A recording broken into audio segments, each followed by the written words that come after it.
So your shelter's negative and you decide to build some more housing districts, right? But that costs heat. So now your shelters are good, but your heat's negative. So you decide to build more extraction, but that costs materials. And now you're in deficit. So you build material extraction, but then you run out of workforce. So you bring in more pops and now your shelter, food and goods are all in deficit and your city's about to fall apart. Does that sound familiar? Well, hello fellow stewards and welcome back to another Frostpunk 2 guide, and today I'm going to be going through all of the city's demands in detail and explaining all the buildings and all the laws at your disposal so you can easily satisfy anything that your citizens choose to throw at you. There are 5 basic demands in Frostpunk 2: shelter, food, material, and goods, as well as heat. But we've covered heat in another video, so I won't talk about that too much in this video. We'll focus on these 4. You can see these 4 demands at the top right of your screen. The number indicates whether you are oversupplying or undersupplying the demand. When you oversupply demand, they will end up in the stockpile, and when you undersupply the demand, they will cause problems. You can hover over each demand to get more details, and it will tell you what is causing the demand and what is outputting to supply that demand. For any demands that have a stockpile, you can also see the stockpile number below that. If you right-click on any one of these demands, it will tell you what problem that demand is tied to and also how you can generate output for that demand. Note that these individual numbers themselves for each demand will vary depending on the difficulty of the game. On Citizens difficulty, the people are a lot less demanding, whereas on Captains, the numbers are all much higher. Now let's deep dive into each one of these demands and see what buildings and laws are available to satisfy these demands. The demand for shelter is caused by your population. The more people that you have, the more shelter they will require. Unmet shelter demand causes the cold problem, which will eventually lead to death. We'll cover problems in more detail in a separate video, but essentially your people will get cold and they will eventually die. To supply shelter, you can build these housing districts. Your standard housing district is 6 tiles wide. They will provide 20 shelter and they demand 40 heat and 200 workforce. If you expand your housing district, it should give you an additional 5 shelter for no extra cost, as well as an additional building slot. You can of course expand it again, and it will give you another 5 shelter, totaling to 30, and give you a second building slot. Notice that expanding the district hasn't increased the workforce requirement or the heat demand. Now let's get into some buildings that provide shelter. So in your city tab, you will find these 3 ideas that deal with shelter. First, we have the housing block, which, you guessed it, goes in the housing district. They come in 3 flavors and they all take 50 workforce and 20 heat and align to different ideologies. Your basic housing block provides 10 shelter. You have the merit version dense housing block, which provides 25 shelter at the cost of disease. You have your equality version, which is the subsidized housing block, which will provide 20 shelter at the cost of a heat stamp. There's 2 more buildings you can research that's locked behind this workers housing idea. These buildings, they all provide shelter and they're built in the food, extraction and industrial districts. They both require 100 workforce and 10 heat, but the workers village aligns with equality and supplies 20 shelter and it boosts production efficiency at the cost of heat stamps, while the workers dormitory will align with merit. It supplies 15 shelter and provides even more production efficiency at the cost of disease. Here in my industrial district, I've built 1 of each, and if we look at our total output, we can measure the efficiency bonus each one is providing from workers village and dormitory against the base goods, and it tells us that the workers village is giving 15% boost while the workers dormitory gives a 30% boost. Over here, I've got a workers dormitory built next to a dust coal mine to test whether it works on buildings, and you can see it does work because it's giving 15 from workers dormitory. And when I turn the building off, it gives less, 7.5. So that percentage does scale on the total base output, including the buildings on the district. Next, let's talk about the laws. In the same section under city, you can see there's this housing distribution idea under which there will be 2 laws. One is mandatory crowding, which aligns with equality, and one called merit-based housing, which aligns with merit. Being a law, you have to go to your council tab into the same city area and enact that law. So if you go in here, you can see your 2 laws that you can pick from. merit-based housing, and mandatory crowding. Now, the mandatory crowding, which aligns with equality, will provide more shelter, but it will cause tension, whereas merit-based housing will only provide a little bit of shelter, but it will increase the heat stamp income per capita. It doesn't tell you by how much, but I've done the research for you. Here we can see that mandatory crowding is giving a 20% increase to shelter from the housing district. If we instead switch over to merit-based housing, you can see we get half that benefit, so 15%, but we do get a heat stamp increase. The merit-based housing is giving 12.1 compared to the individual contributions of 59.8, which is around 20%. If you build a fully expanded housing district and slap on 2 dense housing blocks, it will output a whopping 96 shelter with mandatory crowding. I recommend that you work towards a setup like this that I showed in my 4 district layout guide. Setting up 4 of the aforementioned districts in lines with gaps in the middle for hubs. You can put down 9 hubs in the middle, like 4 heating hubs that will reduce the district's heat requirement by a whopping 160, which you can toggle on and off as required. Remember, under whiteout conditions, your heat is going to be 200 additional heat requirement from the district from the negative 100-degree temperatures. And in between those heating hubs, I recommend you put down some social hubs to deal with crime and tension and trust and all that fun stuff. Each one of these sections is going to provide a whopping 384 shelter, so feel free to duplicate as required. Next, let's talk about the food demand. Just like housing, this demand scales with your population size. And if you right click, it tells you that unmet demand for food will cause the hunger problem. Again, I'll make a separate video covering problems, but essentially when they're hungry, they're going to starve and die. To satisfy your food demand, you start off with these food districts, and they take up 6 tiles. They need to be built on top of these food resource nodes like fertile soil.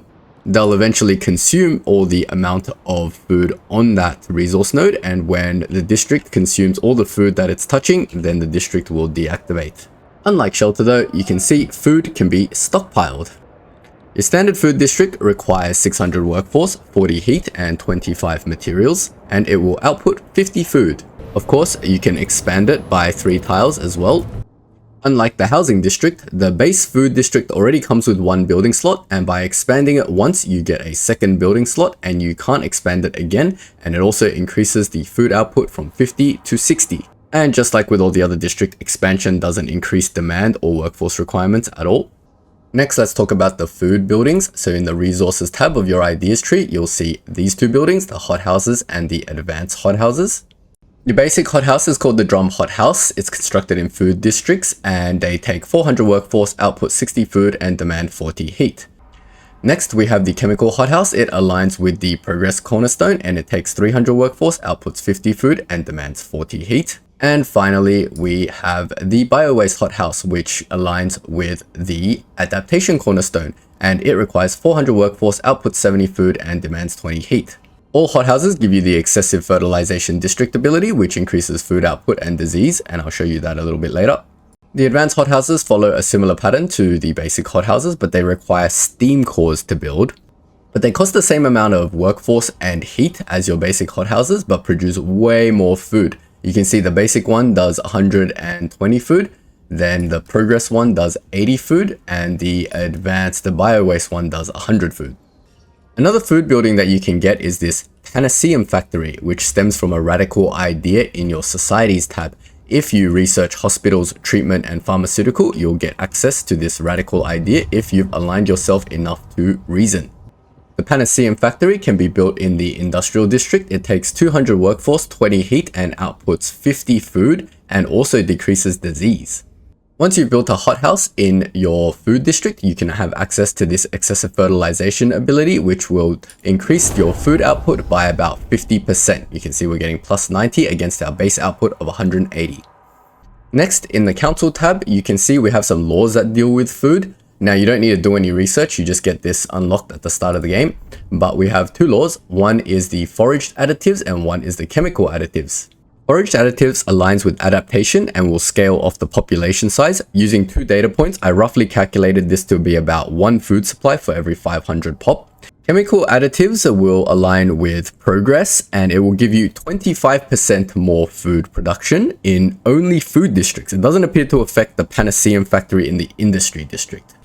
Next, if you happen to have the Icebloods faction in your game, they can lead volunteer explorations when they're gold bar, and when you click that, it seems to give you a permanent plus 80 food output. You can check it in your central district.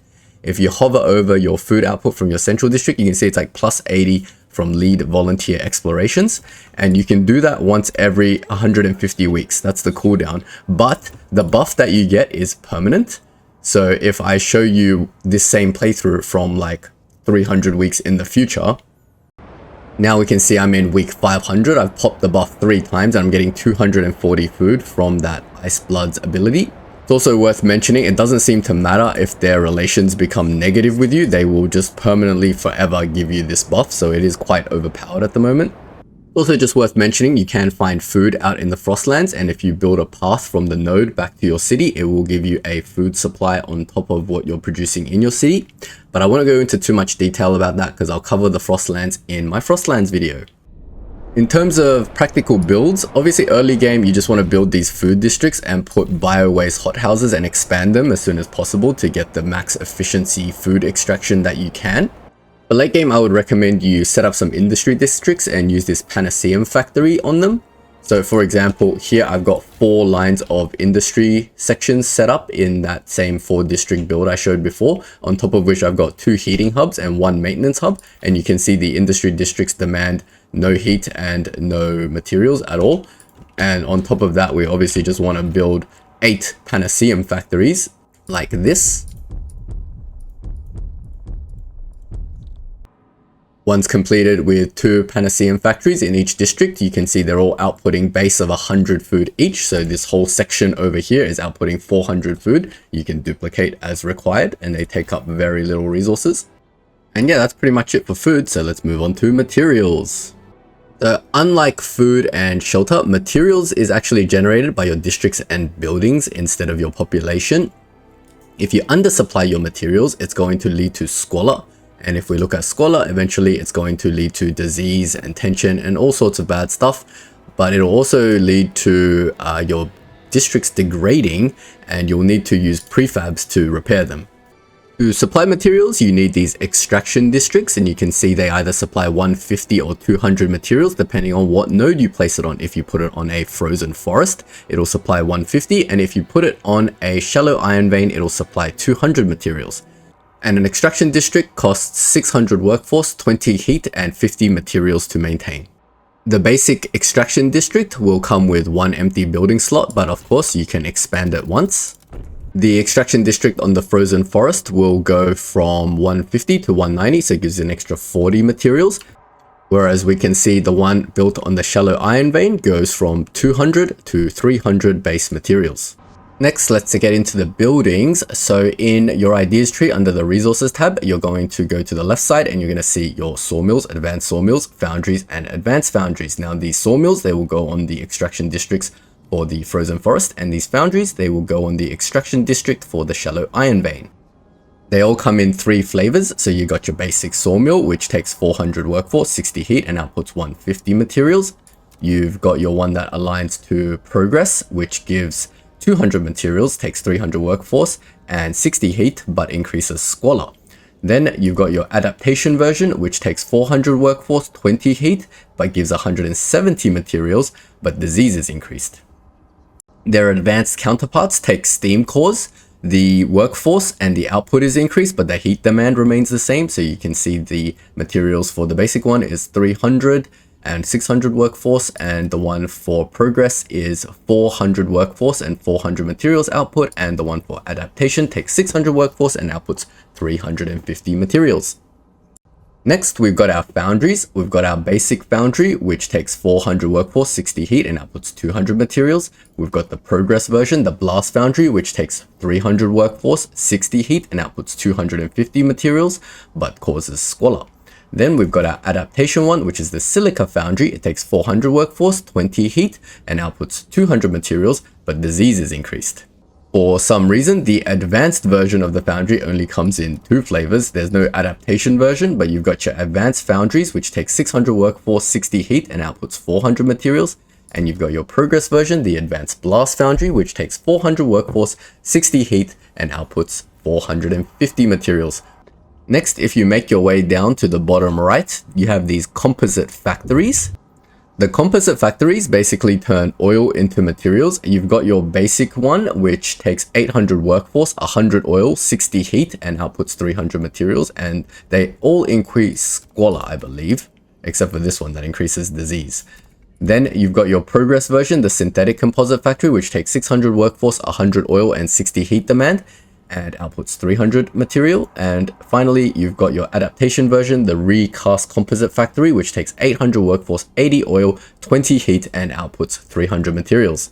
And finally, there's just one last building hiding in the waste management facilities idea. If you go into it, you can see there is an adaptation version. Only the adaptation version does this, and it's called the waste repurposing facility. It takes 400 workforce and extremely decreases squalor and takes 20 heat, but it outputs a tiny bit of materials, 40 materials. One final building that's relevant, if we go into our hub section, obviously we have the maintenance hub, which takes 20 heat, 100 workforce. Once placed next to a district, it will reduce the material demand of neighboring districts by 40. Finally, for some laws, we can make our way over to the city tab, and under maintenance duty, you have these laws: all do maintenance, and we have unproductive do maintenance. This one aligns with merit, and this one aligns with equality. I've done the maths for you, and if you look at these numbers, all do maintenance will reduce material demand by about 30% compared to the district's total demand. Do notice that it is unaffected by the demands of the building itself. Still is reducing it by 7.5 based on the base food district amount, not by the total demand of all the buildings on top of it. If we look at the numbers for unproductive do maintenance, we can see it's about 10% reduction in material demand. And if we look at the increase in efficiency from unproductive do maintenance, it increases it by about 10%, but it is affected by the buildings on the district. See, the unproductive do maintenance dropped, but when I turn these on, unproductive do maintenance goes back up to 18. And finally, just like food, you can go into the Frostlands and you can find nodes that give you various material output. You can build a skyway to your city and get more material supply that way. To put all of this into practice, obviously early game, you want to build your extraction districts on these nodes and expand the district as soon as possible and build a sawmill on here. Alternatively, you can try to make your way to an iron vein. They give you more materials, but they're usually further away from your base. But in the late game, we want to use a similar setup as we did for our food thing, that we get 4 industry districts in lines like this with 2 heating hubs and a maintenance hub. That way the district itself takes no demand. Onto that district setup, you can build yourself some flavor of the composite factories, and if you build 2 into each district, you can net yourself a whopping 600 materials from each line. And if you have 4 lines set up like this, you can net yourself a total of 2400 material output in this entire section. But beware, it does cost a little bit of oil, so make sure you do have oil. And that's about it for materials, so let's move on to goods. Your goods demand is once again tied to your population. The more people you have, the more goods they will demand. If you undersupply goods, it will lead to crime and a reduction of your heat stamp income. Crime will eventually lead to injuries, tension, and death. And like food and materials, goods can also be stockpiled. To supply goods, you need to start with an industrial district. It requires 600 workforce, 20 heat, and 50 materials. Industry districts can be built anywhere. After you build one, they will come with 1 building slot as with other industrial districts. But beware, there is a toggle on the production because an industry district can either provide prefabs or it can produce goods. After switching to goods, you can see the base output of goods is 25 from the base district. Once you expand that district, that number goes up to 30 with no additional costs to heat or materials. Beware, after you expand the district, it will default back to prefabs, so make sure you change it back to goods.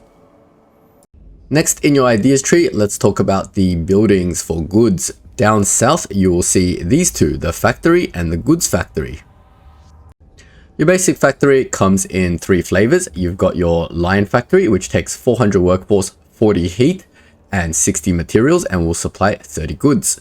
Then you've got your progress version, the mechanical factory, which takes 300 workforce, 40 heat. It takes 60 materials and supplies 40 goods, but creates squalor. Then you've got your adaptation version, the salvaging factory, which is 400 workforce, 20 heat, 40 materials, outputs 40 goods and causes disease. One of your specialized factories is this goods factory. The specialized factory does take steam cores, but they cost the same amount of workforce and they actually cost less heat and output more goods, and they take more materials. We can see the goods factory takes 400 workforce, 20 heat, and turns 70 materials into 60 goods. The calibrated goods factory is the progress version, which takes 300 workforce and 20 heat, and it can turn 70 materials into 60 goods and increases squalor. And finally, the adaptation version, refurbished goods factory, will take 400 workforce and 10 heat, and it turns 30 materials into 60 goods, but increases disease.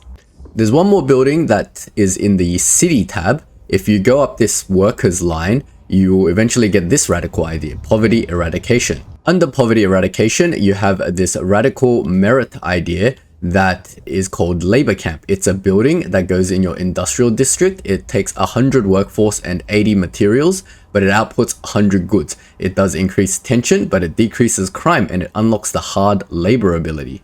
Here I've built a labor camp on an industrial district, and if you look at the hard labor ability, you can see it will increase goods output by 40, but it says people may occasionally die from exhaustion, so use at your own risk. In the Frostlands, it's pretty rare, but you do find goods, and you can build a skyway and connect it back and supply goods from these settlements and outposts. To take these concepts into practice, I suggest in the early game you set up an industrial district with just your straight up salvaging factory. That way you can get some prefabs and goods at the same time. But later in the game, obviously your prefabs are going to be oversupplied and you won't need more prefabs. And at that point, you can switch over to the industry build that we showed earlier with the 4 districts lined up and the 3 hubs. If you need tons and tons of goods, you can build 8 labor camps like this. And of course, with 2 labor camps on each district, each supplying 100 goods, each district will supply 200 goods. And with 4 districts, you're getting a whopping 800 goods from this little section over here. And that's all, folks. Hope you never struggle to meet your citizens' demands ever again. I've of course put all these graphics into a lovely little cheat sheet for you so that you can easily pick the flavor of each building you prefer for your city to satisfy each of the 4 demands. If you found this video helpful, don't forget to like and subscribe. Thanks for watching, and now go check out my captain's playthrough in my 100% achievement hunt series where I put all of this into practice.